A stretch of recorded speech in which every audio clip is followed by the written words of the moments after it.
Welcome to money management channel. Deepavali holiday complete ஆகி market வந்து ஃப்ரெஷ்ஷாக இன்னைக்கு ஓப்பன் ஆக போகுது.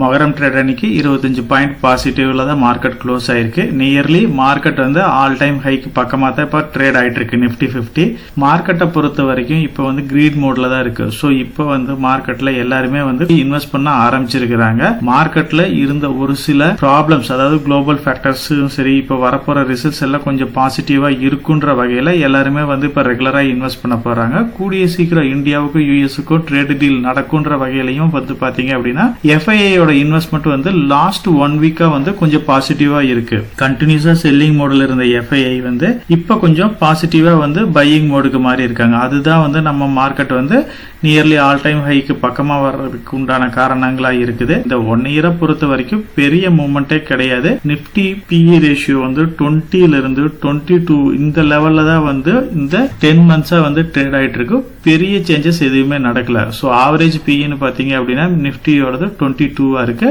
நியர்லி இப்ப அதோட லெவல்ல தான் வந்து மார்க்கெட்டும் வந்து ட்ரேட் ஆயிட்டு இருக்கு.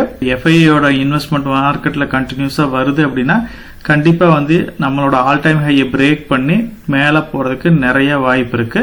நம்ம டிஸ்கஸ் பண்ணிட்டு இருந்த global factors, India US trade வார் ஆகட்டும், நம்மளோட கம்பெனி ரிசல்ட்ஸ் எல்லாம் பாசிட்டிவா டர்ன் ஓவர் ஆகுது அப்படின்னா ஓவரால் ஆல் டைம் ஹையா இருக்கிற 26,200 பாயிண்ட்டுக்கு மேல கூடிய சீக்கிரம் வந்து மார்க்கெட் வந்து ரெக்கவர் ஆகும். ரஷ்யா உக்ரைன் வார் ஏதாவது மேபி செட்டில் ஆகுது அப்படின்னா கண்டிப்பா வந்து அதெல்லாம் வந்து நமக்கு ஒரு நல்ல ஒரு பாசிட்டிவான நியூஸா தான் இருக்கும். கூடிய சீக்கிரம் வந்து இந்த ட்ரேட் வார் ப்ராப்ளம் சால்வ் ஆகிறதுக்கு உண்டான பாசிபிலிட்டிஸ் வந்து இப்ப கொஞ்சம் பிரைட்டா இருக்குது. நம்ம சேனல் மெம்பர்ஸ் வந்து ஒரு சில கொஸ்டின்ஸ் கேட்டிருந்தாங்க. நம்ம IPO பத்தி டீடைலாவே டிஸ்கஸ் பண்ணியிருந்தோம். பர்டிகுலரா வந்து LG IPOவும் டாடா கேபிட்டல் IPO பத்தி டீடைலா டிஸ்கஸ் பண்ணியிருந்தோம். IPO அலாட்மெண்ட் கிடைச்சிருக்கு அப்படின்னு இருக்காரு. இதை வந்து லாங் டர்ம் பாயிண்ட் ஆஃப் வியூல ஹோல்ட் பண்ணலாமா இல்ல ப்ராஃபிட் புக் பண்ணலாமான்ற மாதிரி கேட்டிருக்காரு. அனதர் மெம்பர் வந்து ITC ஸ்டாக்கை பத்தி டீடைலா கேட்டிருக்காங்க. ITC பத்தி நம்ம நம்பர் ஆஃப் வீடியோஸ்ல டீடைலாவே டிஸ்கஸ் பண்ணியிருக்கோம். அதை ரெஃபர் பண்ணீங்க அப்படின்னா உங்களுக்கு கிளியரா புரியும். இமீடியட் ரிட்டர்ன் இல்லைனாலும் டெஃபினட்டா வந்து லாங் டர்ம் பாயிண்ட் ஆஃப் வியூல நம்மளோட ஹோல்டிங்ஸ்ல இருக்க வேண்டிய ஒரு ஸ்டாக்ல இது ஒரு முக்கியமான ஸ்டாக்கா இருக்கு. LG எலக்ட்ரானிக்ஸும் டாடா கேபிட்டல் IPOவும் இப்பதான் கம்ப்ளீட் ஆச்சு. மிகுந்த எதிர்பார்ப்பை ஏற்படுத்திய IPO அப்படின்னா இந்த 2 IPOவையும் சொல்லலாம். அன்லிஸ்டட் மார்க்கெட்ல டாடா கேபிட்டல் வாங்கினவங்களுக்கு பெரிய ஏமாற்றமா தான் இருந்துச்சு. டாடா கேபிட்டலோட IPO பிரைஸ் அனௌன்ஸ் பண்ணி கொடுத்தப்பயே நம்ம டீடைலாவே டிஸ்கஸ் பண்ணியிருந்தோம். இந்த 2 கம்பெனிஸையும் வந்து பாத்தீங்க அப்படின்னா நம்ம கிளியரா டிஸ்கஸ் பண்ணியிருந்தோம். LGயை பொறுத்த வரைக்கும் இதுல அப்ளை பண்ணலாமா வேண்டாமான்னு ஒரு போல் கண்டக்ட் பண்ணப்ப கூட ஒரு 65% வந்து அப்ளை பண்ணலான்ற மாதிரி கொடுத்திருந்தாங்க.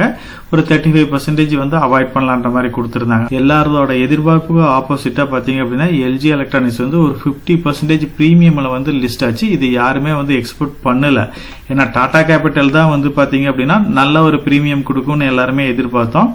அந்த வகையில நம்ம கண்டக்ட் பண்ண போன்ல 82% வந்து அப்ளை பண்ணலாம்னு கொடுத்திருந்தாங்க. ஒரு 18% தான் வந்து அவாய்ட் பண்ணலான்ற மாதிரி கொடுத்திருந்தாங்க. எல்லாத்தோட பிரிடிக்ஷனையும் அப்படியே வந்து இந்த IPO வந்து சேஞ்சஸ் பண்ணிருக்கு. டாடா கேபிட்டலை பொறுத்த வரைக்கும் எதிர்பார்ப்புகளை பூர்த்தி செய்யாம நியூட்ரலா தான் ட்ரேட் ஆயிட்டு இருக்கு. நியர்லி அதோட கிரே மார்க்கெட் பிரீமியம்ல இருந்து 1% 2% பாசிட்டிவா தான் ட்ரேட் ஆயிட்டு இருக்கு.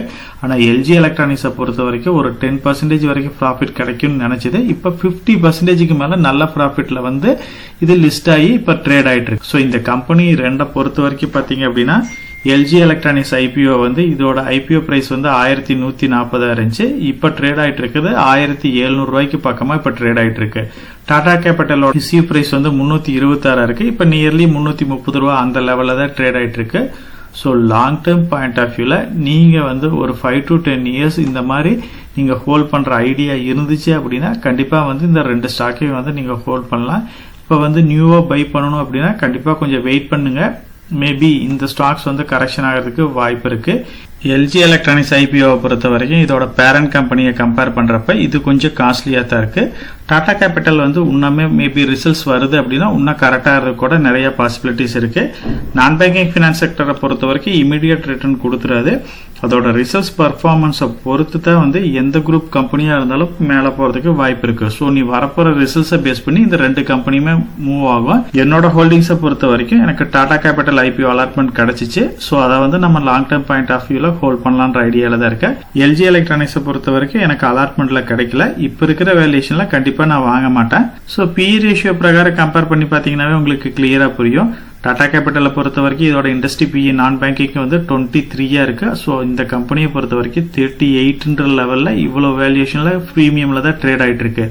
அதே மாதிரி எல்ஜி எலக்ட்ரானிக்ஸை பொறுத்த வரைக்கும் இண்டஸ்ட்ரி பிஇ 55 இருக்கு. இதோட பிஇ லெவல் வந்து 51 இருக்கு. ஜியை பொறுத்த வரைக்கும் பேரண்ட் கம்பெனியோட கம்பேர் பண்ற கொஞ்சம் பிரீமியமா இருந்தாலும் நம்மளோட இந்தியன் மார்க்கெட்ல இண்டஸ்ட்ரி பிஇ கம்பேர் பண்றப்ப அதுக்கு நியரா ஈக்குவலா தான் ட்ரேட் ஆயிட்டு இருக்கனால வந்து லாங் டர்ம் பாயிண்ட் ஆஃப் வியூல இந்த ரெண்டு ஸ்டாக்கை வந்து ஹோல்ட் பண்ணுங்க. டாடா மோட்டார்ஸை பத்தி கண்டினியூஸா வந்து கமெண்ட் செக்ஷன்ல கமெண்ட்ஸ் பார்க்க முடியுது. ஏன் 40% வந்து டவுன் ஆயிருக்கு அப்படின்ற மாதிரி. டாடா மோட்டார்ஸை பொறுத்த வரைக்கும் டிமேஜர் வந்து கம்ப்ளீட் ஆயிருக்கு. அதனாலதான் வந்து உங்களுக்கு நியர்லி 40% பக்கமா வந்து வேல்யூ வந்து பிரைஸ் ஃபால் ஆயிருக்கு. கூடிய சீக்கிரம் இந்த வேல்யூ வந்து அன்லாக் நடக்கும்.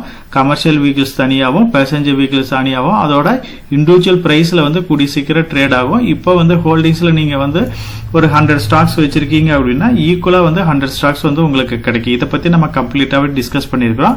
ஆல்ரெடி இந்த வீடியோஸ் எல்லாமே அவைலபிளா இருக்கு. ஸோ மார்க்கெட்டை பொறுத்த வரைக்கும் இந்த டிமர்ஜர் ப்ராசஸ் எல்லாமே கம்ப்ளீட் ஆனதுக்கு அப்புறம் நம்ம இதுல வந்து இதோட பேலன்ஸ் ஷீட்டை செக் பண்ணி இன்வெஸ்ட் பண்றதா பெட்டர்னு நம்ம ஆல்ரெடி டிசைட் பண்ணிருப்போம். அதுக்கு உண்டான ரீசன்ஸ் எல்லாமே நம்ம பார்த்திருப்போம். நீங்க இப்ப இருக்கிற சிச்சுவேஷன்ல கொஞ்சம் டாடா மோட்டார்ல இருந்து விலகி இருங்க. வரப்போற ரிசல்ட்ஸை பேஸ் பண்ணி அதுக்கப்புறம் இன்வெஸ்ட் பண்ணிக்கலாம். நான் இப்ப இன்வெஸ்ட் பண்ணுவேனான்னு கேட்டா ஒரு சில செக்டர்ஸ்ல வந்து நான் இன்வெஸ்ட் பண்ணலான்ற ஐடியால தான் இருக்கு. அந்த வகையில் இப்ப என்னோட போக்கஸ்ல இருக்கிற ரெண்டே செக்டர்ஸ்னு பாத்தீங்க அப்படின்னா ஐடி செக்டரும் பேங்கிங் செக்டரும் இருக்கு. ஏன்னா பேங்கிங் செக்டரை பொறுத்த வரைக்கும் லாஸ்ட் 2 இயர்ஸா வந்து பர்ஃபார்மன்ஸ் இல்லாம தான் இருக்கு.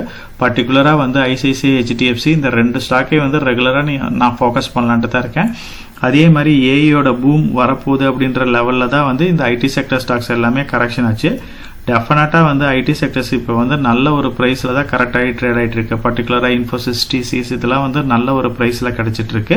ஏஐ இம்ப்ளிமெண்டேஷன் வந்து கண்டிப்பா இந்த செக்டர்ஸ்ல எல்லாமே நடக்கும். கூடிய சீக்கிரம் இந்த யூஎஸ் ப்ராப்ளம் எல்லாமே சால்வ் ஆகுது அப்படின்னா இந்த செக்டர்ஸும் வந்து பர்ஃபார்ம் பண்ணு இமீடியட்டா இல்ல அப்படின்னாலும் லாங் டேர்ம்ல இதெல்லாம் வந்து நல்ல ரிட்டர்னை கொடுக்கக்கூடிய ஸ்டாக்ஸ்.